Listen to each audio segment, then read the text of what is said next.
Hello, and welcome to another episode of Confessions of a Dog Trainer.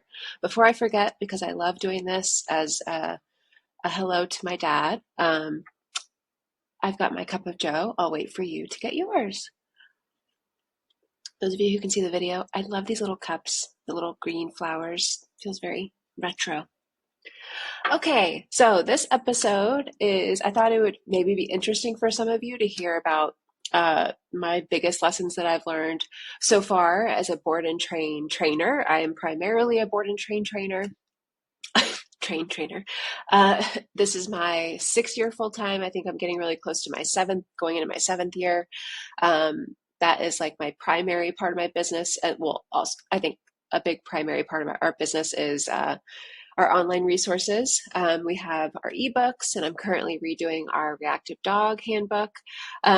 But as a trainer, I know I'm always trying to think of things that I would want to hear as a new trainer or as an owner. I think it's interesting to see inside someone else's process. And to hear things that hopefully make you feel less alone. I'm always thinking about owners and new trainers. And when you're going through things and you think you're the only one going through it, I'm really hopeful that the things that I share, you can be like, oh my, I just went through that yesterday. Or especially with new trainers, because when I was a new trainer, all I wanted was someone to mentor me. And back then, this makes me sound so old, but way back then, not a lot of trainers were open to talking with other trainers or mentoring. Definitely not. So I got mentorship from my dad in business, which was actually super valuable. I think way more valuable than having a dog trainer mentor kind of a thing. But I'm hopeful that I can kind of pay it forward and help and in some way new trainers and owners, of course. So thank you for being here. I really love doing this with you. It's been a couple weeks because we got our new dog Johnny. I have an episode all about that if you want to hear about why we got him. But it has been so much fun. I also have 2 training dogs and a boarding dog. I don't know how other trainers do this where they have lots of dogs to work with. Usually with my personal dogs, I don't have to do much. It's just management. It's just like letting them out back together, or they're very low key at their ages, which is like 7 and above. But with the new addition of Johnny, who is about 6 months old, I'm really enjoying doing things with him and prioritizing walks, and it's just been so much fun. So, and then the training dogs and then the boarding dog, it's a lot. So I have a lot of respect. I saw 2 of my friends who are trainers locally too, at this popular spot. And I was like, I have so much respect for y'all because they have way more dogs than I usually do. I like to have like 1 to 2 training dogs and a boarding dog every now and then, but I usually don't talk about boarding dogs that much because I don't want to say, hey, send all your dogs to me after training. I like to be particular about how many dogs I take in, and I don't know, that's just how I like it to be. But with Johnny's, I got a question. I was going to give just a little update on him and how it's been going. I've really been enjoying sharing about him and our dogs on Instagram. It's been so much fun. And I've been getting a lot of feedback that you've been enjoying watching like the socializing things, and that makes me so happy. And I got a good question. Someone asked, how do you prioritize your other dogs too when you have a new dog? So right now we have 5 dogs. One is a senior dog. She's laying next to me. She's about 14. And then our 3 other ones, one is like 11, I think, or 12, but he seems much younger than that, Charlie. And then Theo and Lou are about 7 and 8. And then Johnny. And our pack is actually really easy prior to Johnny. And so now with the addition of Johnny, and so yesterday was 3 weeks since we've had him. And that was the first day we put his kennel in our dog's room. So they have their own room with a baby get up we can put up. It's kind of like a big kennel in a way. And up until then, he was in Bobby's office, and that was really nice because I could go in, and I loved my one-on-one time with him. And it's really okay. Side note, really interesting about why it's important to think about where your dog's attention goes. So Johnny is much more he's much more into me than our dogs. I think he's starting to get more into our dogs. He's just a very someone said he turns into like a salamander. He just like goes totally limp, and he looks like he's playing dead or something when he's around our big dogs because they're big energies. And he's really into me because I have one-on-one time with him. I love taking him on walks like the morning and the evening. Other than that, it's like backyard time. And so I've been having one-on-one time with him where I go into the office, let him out back, and our dogs would stay inside for the most part, other than a couple of times when we would like socialize them, that kind of thing. But we've been taking our time with socializing because our other dogs are very particular, especially our dog Theo. So I have been enjoying my one-on-one time. He's very playful in the back when it's just the two of us, and I would bring our dog Charlie out, who's one of the older dogs, and just so much fun. So now we're starting to let all of our dogs out together. Sadie goes out with them. Sometimes she's sleeping. She's just, older girl. And I was like, oh no, I'm gonna miss having one-on-one time with him because I love all of our dogs, but it's just different having a newer dog who I really feel connected to. I haven't really had that with our other dogs. It took longer, I'll say. Like I'm connected with our dogs now and all of that, but I really enjoy this process. It's been really interesting and fascinating to me as a trainer with more experience. It's been like 7 years since we got a dog. We brought a younger dog into our pack. So I've just really enjoyed it. So, but anyway, but it's interesting because with our dogs, Lou and Theo, they really connected to each other. When we got our Louie, who's our German Shepherd, when we brought her in as a puppy, her and Theo were like two peas in a pod, in which way I loved. I thought it was so cute. I loved that they loved to play with each other, and it just felt so great, like just what you would want for your dog with your other dogs. And it's kind of, we like joke that Theo kind of raised Louie. They would just always gravitate towards each other. And so I think as a result, Louie was more into Theo than Bobby or I. And when Bobby started running with Louie, then they kind of really bonded. And then not that she didn't want anything to do with me, but when a dog is just attracted to certain people or dogs. And with Johnny, it's just been really interesting where in the backyard, he wants to come up to me. He's like really excited and he'll go and like say hi to the other dogs. He does like being social with them, but he still wants to prioritize me, which is just very interesting. I think this is why be careful who you give your dog's attention away to. It's kind of like if you take your dog to the dog park a lot. I think some dogs can totally handle the dog park. We used to go there with our older two dogs, Charlie and Sadie, and I loved it. I looked forward to it. It was like our weekend fun thing. I totally get why people want to do it. As a dog trainer who deals with a lot of behavioral stuff like reactivity, I get a lot of dogs who usually go to the dog park, and then on the walks, they're just a hot mess because whenever they see dogs, it's like a free for all. It's like, yeah, dogs mean play, so I get to go crazy. So I usually recommend that owners stop going to the dog park. And with Johnny, it's just so interesting because it's like we've been taking him out to like quote unquote socialize him to be around people because he's very nervous with people. But I I'm definitely not taking him to the dog park, but it just makes me think about if you want to have a closer bond with your dog, you should prioritize doing more with just your dog. And the person who asked, how are you prioritizing the different dogs? When you have a pack of dogs, it's not so much, I don't find it just as important to do like one-on-one like walks with every single dog kind of a thing. It's fun to have your pack together, and like we love being in the backyard with them and hanging out, and of course, I love on each dog separately and that kind of thing. But what I have found with having a pack of dogs is, so we have 5 right now, is that you don't have to give one-on-one time to each dog. I think that's a personal thing. If you find that you're feeling pulled to do that, please, by all means, do it. I don't feel the need to do that. I feel like I could walk 2 dogs together and that would be great time with them. I do enjoy doing one-on-one things with Johnny because he's just new, he's nervy.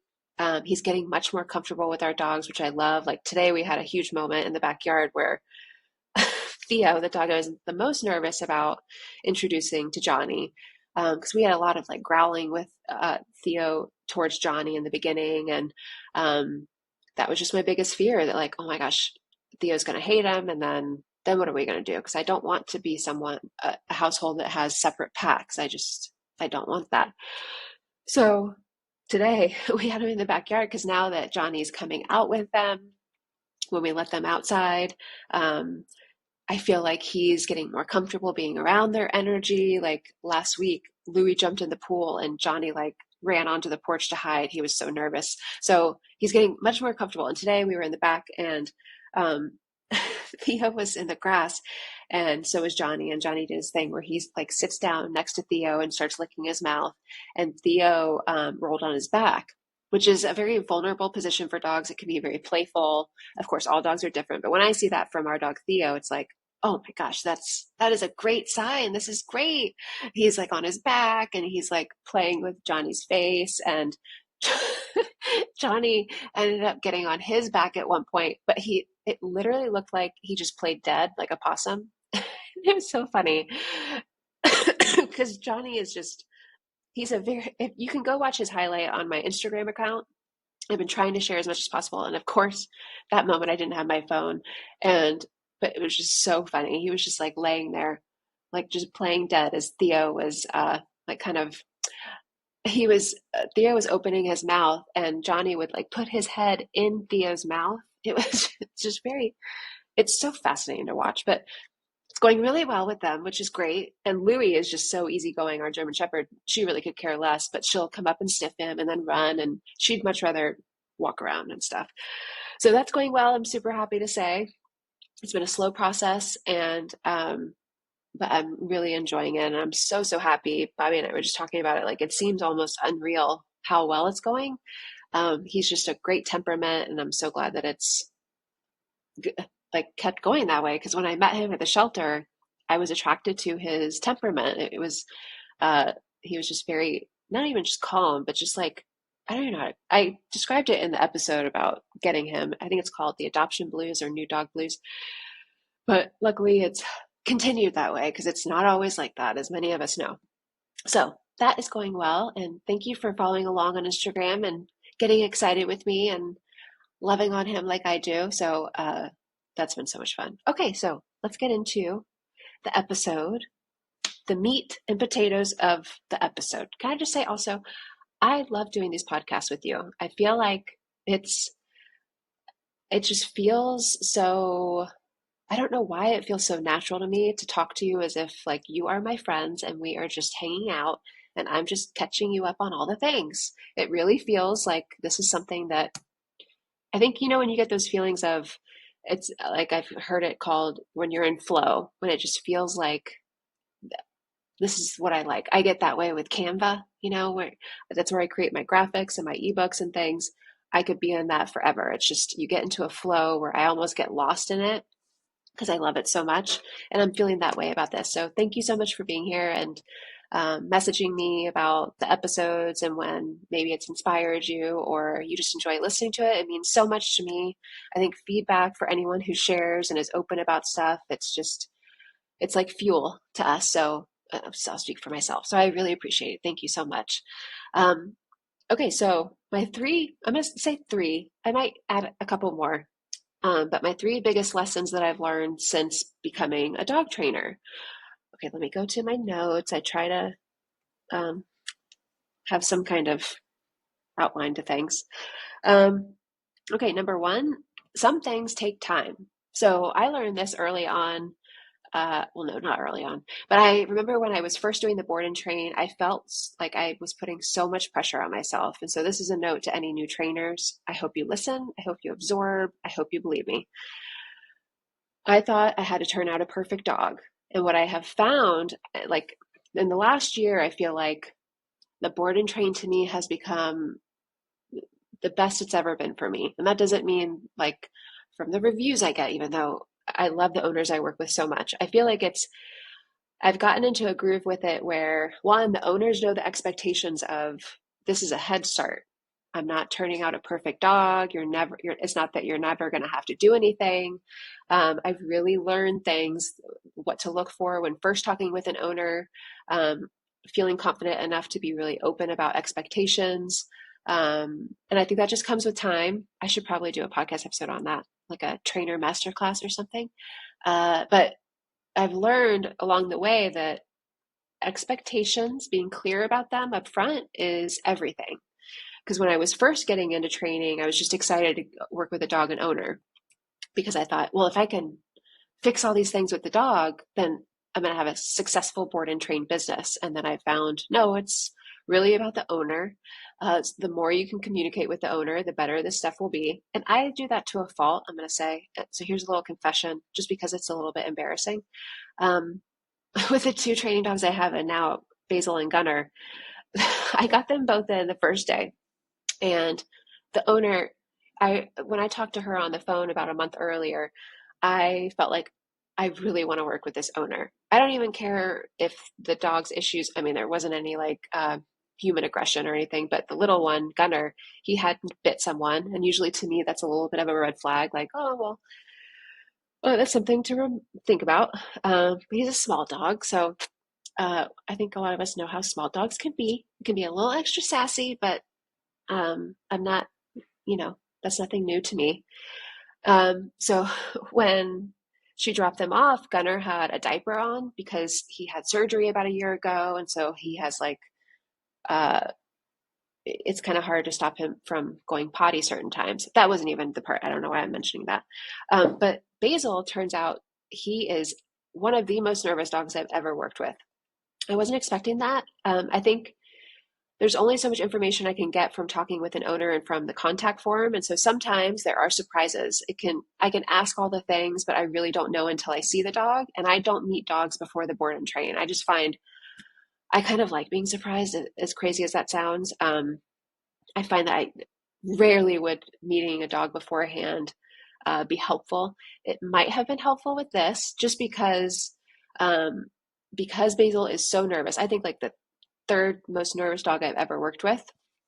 And for me, it took about a week for him to even get comfortable coming around me, where it felt like I'm not getting him close to me because he's on a leash, kind of a thing, or just comfort. And I like working, I like when dogs are a little bit more comfortable with me. I don't want them running off from me. And of course, I can have a leash on and all of that, but there's a difference between obedience, getting a dog to be close to you, and a dog feeling more comfortable.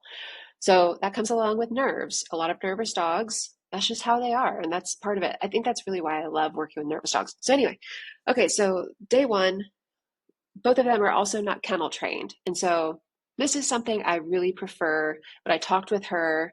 And again, I really wanted to work with this owner. So I was like, I'll work through it. I've worked through separation anxiety before. So if they have that in the kennel, I can work through it. So they get here, and Basil is so nervous in the kennel, pretty much standing in the kennel for hours. So day one for me, when I get dogs in, I'll take some before footage, I'll take some pictures, have them in the backyard just a little bit, and then I pretty much put them in the kennel not long after they're here. The reason for this is I like to see how they'll do in a kennel. It's just helpful for me to see. Are they going to be barking like crazy? Do they lay down? Some dogs do that. It's just really good feedback for me on, okay, I really need to prioritize e-collar training today. Or if the dog is doing okay in the kennel, I might wait to start a session until the next day. It depends on the dog. So I see Basil being really anxious in the kennel, and having two dogs from the same home is a little more challenging than one dog. Um, I don't find it's like the most difficult thing ever. I think I used to hear that from trainers when I was a new trainer, like, oh, don't work with two dogs from the same home. It's so overwhelming. And I've just learned, it's not so much. It's actually, uh, one, it's helpful to see their dynamic together. And two, it's just like having two training dogs. It's not worse or better. It is what it is.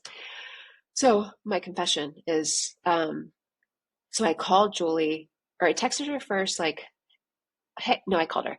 Hey, I think that maybe we should do one dog at a time. I think Basil should maybe go back with you, and you can start kennel training, and I can work with Gunner, and then we can swap so that at least Basil is a little bit more comfortable in the kennel. I was just getting that feeling of, one, this is going to be more difficult. To be totally honest, I just got a new dog, Johnny. I want to have some time for that. And I don't like having a bunch of dogs to work with. That's not my business model. I if I don't have to do that, I don't want to do that. So I said that to her. I could tell she was a little bit like, I don't know how to kennel train a dog. Like, how am I going to do that? So she was saying, well, what if like, I think she called me back or texted me or something like, well, what if, or I think maybe if you just give him a little bit of time, he'll probably calm down. He's done that before with other things. And this is where like, I, I communicate so much that sometimes I over communicate, and this is why it's helpful to work with owners who trust you and like you and like just feel like you have their dog's best interest at heart. I think that's so important. So she said that to me, and then about an hour later, I saw that Basil was sitting in his kennel, and I was like, or was it 2 hours later? I don't remember. And I was like, okay, I probably called her too soon. So I texted, hey, is it okay if I give you a call? Called her, and I said, Julie, you're gonna think I'm crazy, but I do think I'm gonna keep him overnight, see how he does, and we'll pick back up with this tomorrow, which I should have done in the beginning. I'm so impulsive sometimes where one, I don't mind being uh, communicating a lot with the owner. I actually enjoy owners who are okay with that, and I don't think Julie thinks I'm crazy.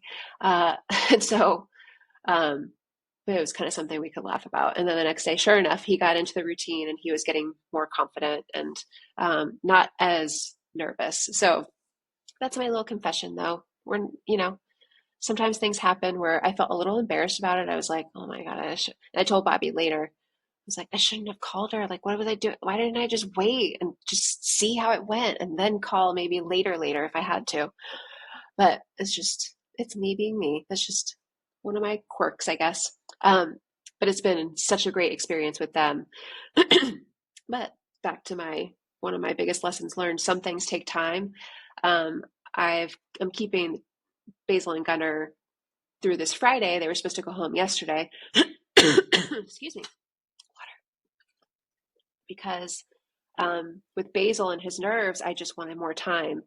Uh, I think the 2-week board and train is great for so many dogs and so many owners, but sometimes I ask for more time based on the dogs that I'm working with. So, but I also, that's the thing I wanted to say to newer trainers too. If you are ever worried, like, oh, I need to turn out a perfect dog, or everything should be completely done after the 2 weeks, I am so blown away, or I'm constantly surprised by owners who will text me a couple weeks later or a month after and be like, look what I'm doing with so and so, or so and so is doing so great. And it's a dog that I really struggled with. And I thought, oh my God, they're for sure going to need help afterwards because this dog is tough, and you just never know how it's going to go, which is also a testament to this training for owners. If you're doing it on your own or you're working with a trainer, give things some time. Sometimes, you know, you might not see the results you want right away. That doesn't mean that they can't happen. Like the board and train, just to speak about that, like the 2 weeks, it's such a small part of your dog's life and your life. I'm just constantly blown away by owners and what they can do when they continue this stuff. And so it's just, I don't know. I hope that inspires someone out there. And also, like with our dog Johnny, it's been so interesting where I sent out an email the other day about some things just take time, but I want things now because I'm impatient and I blame Amazon. But like with him, it's been so interesting to watch him and just how each week he gets a little more confident, or little things like um, second week he didn't really want to come out of his kennel if he heard our other dogs, and now he comes out no problem. Or he kept wanting to hide under the couch on the porch when he would hear our dogs or something, and now he doesn't do that. It's still a slow process, but he's just such a good reminder to me that some things take time. So for you owners and trainers, just remember that some dogs take more time. I always think of the board and train as a really great head start because that is what it is. It's not an end all be all. I think some trainers probably do longer programs because they might be perfectionists. I think, if we were honest with ourselves, and I don't think there's anything wrong with that. I think, all of us are different, but I have found 2 weeks I love, and it's a great head start for owners. But some things just take time. So I think it's a good reminder to think about when you're like, why isn't this happening now? Because there's so many things now that we can get right away. It's like, I just ordered something on Amazon. I'm getting it later today. Like, what? Okay. Number two, um, dogs move on much quicker than humans. So this is something I hear all the time where an owner will ask, oh, we had a setback because my dog reacted on the walk, and now he's reactive towards all the things. Or this is going to make his reactivity worse. You're just anticipating that that moment is going to make things worse for your dog. Where I find dogs move on so quickly from things. They literally, I think, live in the moment. I think that is very true. We've all heard it. Dogs live in the moment. And that's just how it goes. I see it time and time again where a dog will, it could be for reactivity on the leash, where this is why this training is so helpful, where when you get control over the walk, things totally change. It's just, you can have a moment that feels messy and your dog reacts, and then you can pick up, excuse me, the next day and walk by the same house, same dog. And when you hold your dog accountable for things like heel or saying no to any reactive stuff, you don't have to have that reactive moment again. It doesn't have to be a setback. That's why I love to say it's feedback, not a setback, because everything can be feedback for you. As long as you're like working towards stuff, or, it's different if, let's say you're walking your dog on a harness and your dog is reacting towards, I don't know, the doodle on the corner, but you're not really doing any training stuff to mitigate that or do things differently. Well, then it's not really feedback that helps you grow with your dog. It's more like, well, that's how it is, I guess, if you're not going to change anything. But it could even be with like the training dogs I work with, where let's say, like Basil's such a good example. So Basil is super, super nervous, and I took him in the car yesterday to Home Depot for the first time. And he's really anxious in the car, panting, shaking. And then we go into Home Depot. He's pretty nervous, much better than I thought he was even going to do. But get in the car, he's still anxious, get out of the car.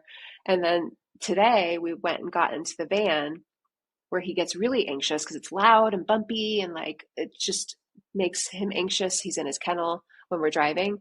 But he gets in like, okay, let's go. Like, he's not holding on to, oh my gosh, I'm so anxious and this car is going to make me anxious, so I don't want to go in here. Like, dogs just are not like people in that way. I think it's so easy for us as humans to project our feelings onto dogs. And I know that I'm not immune to that either. Like, when I'm working with anxious dogs, I feel like I get a little anxious myself because I even did this today with Basil, where I'm driving in the van. We went to this place, Lake Eola, that's really busy. And we're in the van and we're going over bricks. There's a lot of brick roads around here, which makes the van even louder. And I was thinking, like, I had to breathe, like, tell myself to like take breaths, because I was like holding my breath as if I was Basil in the kennel being anxious about the bricks. Like, it's just, I think if you're a feeling person, and you're going to have those feelings, but, it's, I don't think dogs are similar to us in that way. I think they really live in the moment. Each day gets a little bit better if you're working towards stuff. I feel like I'm rambling, but I hope that you get that. It's okay. So another good example of sometimes why it's hard for us humans to move forward. Sometimes I got a message from someone who I did a virtual with, and she said she had a setback because she went out and someone yelled at her for having an e-collar with her dog and made her feel awful. And she's just feels like, I'm scared to use it. Like I just feel really bad. And that is something I want us to, I don't want to, make that seem like that's easy to move on from. It is okay to have our feelings about stuff like that. It's really shitty that that happened. I was telling her, it's kind of, I've gotten so many negative comments, not so much messages, but comments saying how awful I am, how awful the e-collar is. And when I have a video or graphic that gets shared a lot, that's great. Awareness is great. but that also draws a lot of negative attention about the tool. So I was telling her, like, I get it. I mean, I can't imagine someone yelling at me in person. I've never had that before, believe it or not. But all of those negative comments online, it's very easy to absorb them and take them personal. And what I was telling her, just, if this helps anyone else, I really think people like that, they just don't know. I think that their comments are coming from a place of fear. I've tried to have conversations with people online and try to show them why this tool is so great and why I'm not an awful person. I'm not the villain, and neither is the e-collar. It's all about how you use it, blah, blah. And they don't want to hear it. It's just, I think a lot of people are set in their ways. The place to talk people into why this e-collar is so helpful, as many of us know, is not in the comments on a post on Instagram. I just don't think that it is. I think the best way to spread awareness and get people to change their minds is to show them what's possible. Actions speak louder than words, as they say. But with that owner who I really felt for, it's okay to have our feelings about that. It's really crappy, and it feels crappy because we know we love our dogs. We know that these tools help. Like, she's come so far with her dog and the reactivity, and then that was a setback. And so I gave her some advice, told her to maybe not go out in public for walks. She was really challenging her dog, which was so great. And, take her time with that, go to parks where she can be away from people, or put a bandana around your dog's neck. That might help too. Just a little tip if anyone's self-conscious about the e-collar. I have no shame in putting a cute bandana on a dog if it makes you feel more confident when you go out with your dog. So yeah, so that's a little note about why it's harder. Well, we have feelings, owners, people. Dogs have feelings too, but it's not to the extent that us humans do. So just check yourself, make sure you're not projecting your emotions and feelings onto your dog, or at least just be aware of it. It's really hard to stop behaviors for ourselves that we've been practicing for so long. So just check in with yourself, see if that's what you're doing.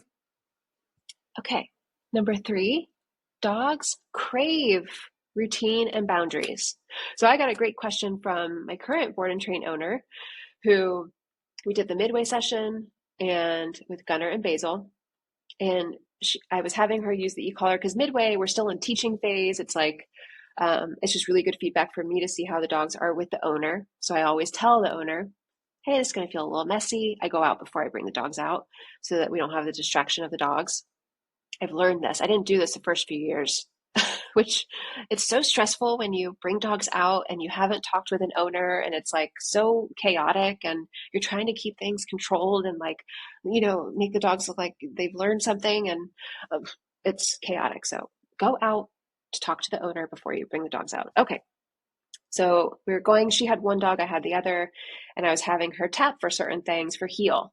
And she asked, well, because I always like to try and really be in tune with owners and how they look, and if I can tell that they feel a little bit nervous about tapping on the e-collar, because that's something that we should talk about just to start the conversation. And so I was asking, are you nervous to tap? And she was like, well, what if tapping makes the dogs not like the walk, or associate something bad with the walk? And such a great question or concern. And what I have seen is that the e-collar is a tool. It's a lot of course there are times where we're correcting for things, and I have a whole podcast on that. I think it's the reactivity masterclass where I really dive into levels, the exact practices that I do with reactive dogs, and the one big thing that has made the biggest difference with training dogs. So you can take a look at that. But if you think about the e-collar as a tool, just like the leash, just like the prong collar, I'm a big fan of prong collars because they're so, so helpful. With the e-collar, what I have found is when you set boundaries with dogs, and that's what the e-collar is, it's just a boundary setter. I like to think it's like my training assistant. It helps me be really clear in situations where my voice can't, when a dog is overstimulated by things, and leash guidance, you pulling your dog, or you're trying to talk. Have you ever seen the people where and if you've done this, no judgment, just a little judgment, but when you see people, they hold their dog's face and they talk to them like they're a person, or I saw someone do this last weekend at the farmer's market. She was like, better than this. I'm not bringing you to the farmer's market again if you do this, something like that. Well, the e-collar helps us be really clear without talking. Dogs don't talk. So a lot of times we're using words where dogs don't understand them. This is why whenever someone asks, well, what should I say? Like if their dog is barking and you're going to use the e-collar to stop it, you don't have to say anything. You can let the e-collar do the talking in a way. That's the beauty of teaching what the e-collar means. And then you can communicate in all different ways, all different situations with the e-collar and be really clear. So what I was saying, or I don't know if I said this to her. I need to. I was trying to explain it, or, I don't just want to say, no, that doesn't happen. I want to give a good explanation. But what I've found with dogs that I've had to correct high for things, for reactivity or breaking heel, even, some dogs are really stubborn, is that dogs really do crave boundaries and structure. Wait, what did I say? Routine, boundaries and structure. So like on the walk, when you're using the e-collar, your dog already is not viewing the walk as like the happiest time ever. If you think about it. So before e-collar training, and let's say you're struggling with reactivity, like this owner with Basil and Gunner, walks equal chaos for the most part, which is not, it doesn't equal happy. So what I have found is that when you give dogs clear direction, and the e-collar is a great way to do that. Oops, okay, my phone keeps dinging. The e-collar is a great way to set clear boundaries. Like for reactivity, especially, heel command is a game changer. When you get control over that, I need to share an email with you all. Someone sent me an email and it was just such a great testament to e-collar training. And it also meant so much to me. And I won't say her name, but I wanted to share that with you. But when you get control over the walk, everything changes. Then you can do more things. You can go for more walks. And what does that equal? A dog who's much happier. Also, a dog who is calmer on the walk, who can just like walk around and observe and not freak out every time that they see a dog or pull against the leash where the collar is like choking them towards a squirrel or something. It just creates so much more calmness, which I think calm dogs are happy dogs that know how to like regulate their excitement. So I have not seen ever in the past almost 7 years of being a full-time board and train trainer, I have not seen using the e-collar create a dog who does not like going on walks. I just haven't seen it. So if you just think about the e-collar as a boundary setter, and just like any relationship does really well when you have clear boundaries. When it doesn't, things can get, chaotic. I think we all know. So that's just something to keep in mind. I feel like I'm getting off topic, but kind of has, so number 3 was dogs crave routine and boundaries. And I was also thinking where a lot of people feel bad about putting their dogs on place or putting them in the kennel.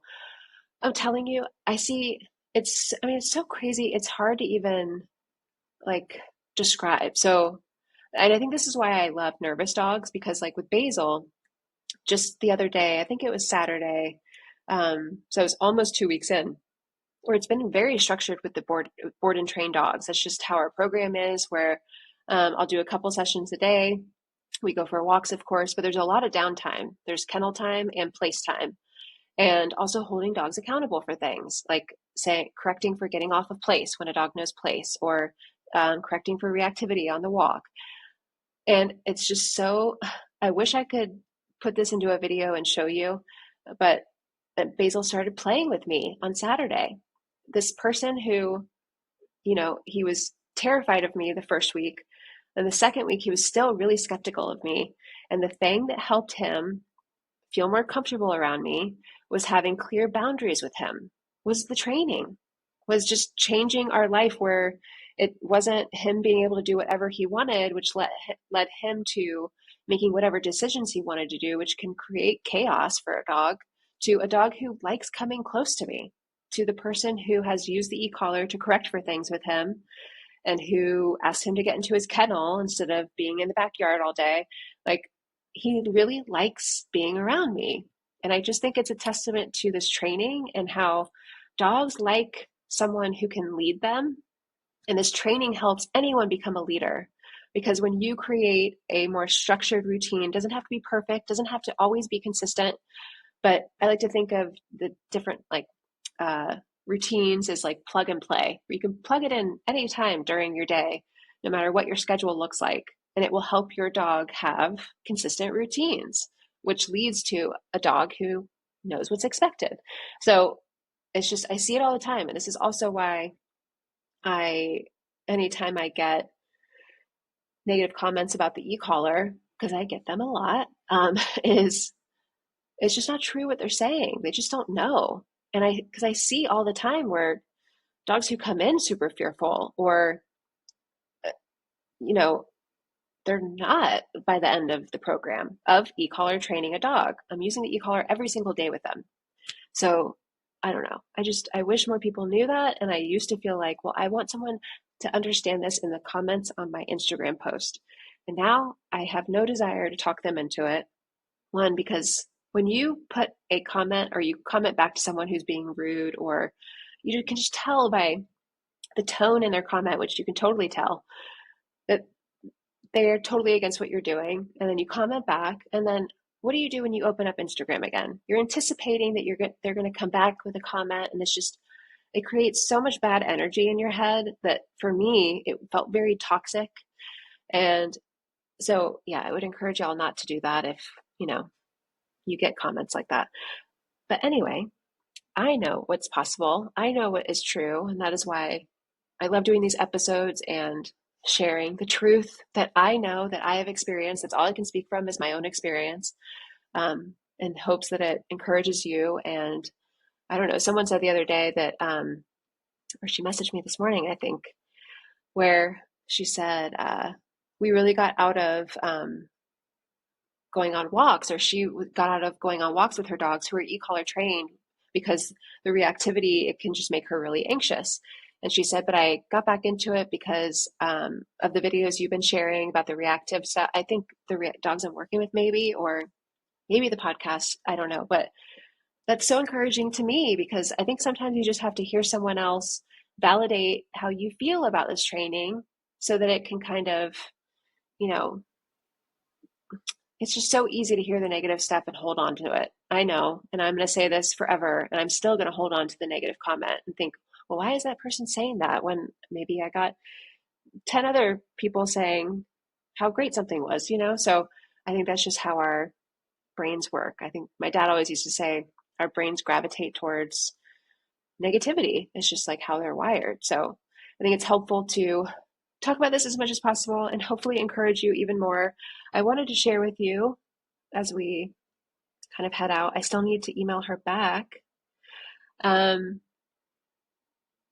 Okay, so I'm going to share this with you, and I hope it encourages you and all that good stuff. Hi, Bethany. I've been following your e-collar training, and I'm having great luck with my 3-year-old Portuguese water dog. I won't say the name because I don't know if she wants me to. To make a long story short, I purchased your online books and have to share this. You gave me advice about, quote unquote, controlling the walk. That was my magic ticket. Once I kept my dog at heel position, he finally realized that I was in charge. I did learn his triggers and corrected him immediately as you had described. After a few corrections at a higher level, ta-da, no more leash reactivity at other dogs, bike riders, joggers, etc. Now when another dog passes us, he looks anywhere except the dog or person passing. Thank you for all you do. I look forward to your podcast and wish you luck with your new pup that your dad sent to you.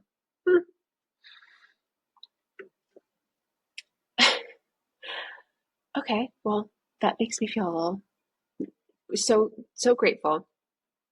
Just that last line, I forgot that was in there. But I hope that you all know that you're not. Okay, let me have a little coffee. I hope you all know that you're not alone. There is so much hope for you. If those of you who maybe you got into e-collar training, but maybe you took a break because something got you off track, someone said a negative comment or said something to you in person, or, it's just having a reactive, anxious dog can make you anxious, and that's totally understandable. But I hope that you pick things up again. You can always do a reset. Let me know if you want. We have our freebie. I'll put this in the show notes. So you can just go to that. You don't have to message me. You can message me if you want. But it's our 7-day reset. It's a freebie guide. So if you want to get back into the swing of things, it's a great way to get back into structure. And I give you some schedules in there. And let me know you're doing it. I would love to cheer you on. But there's hope for all of us. Okay, this is a pretty long 44 minutes. I think this was good. Thank you all so much for being here. I'm so appreciative of you. Even though I don't talk to all of you, I feel the love. I don't know why. Well, I get some messages from you, which makes me so happy. And I really am grateful. And I'm just happy that I have a space where I can talk to other people and feel like in community. Because I really think the older I get, the more introverted I'm becoming, where we just planted some flower beds.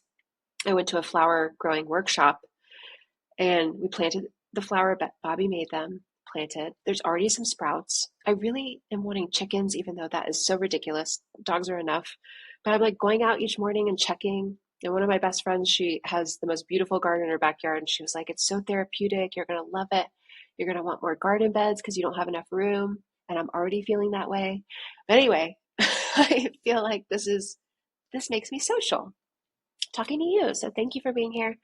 Um, you can check out our resources in the description. And yeah, I'll see you over on Instagram. Till next time. Bye.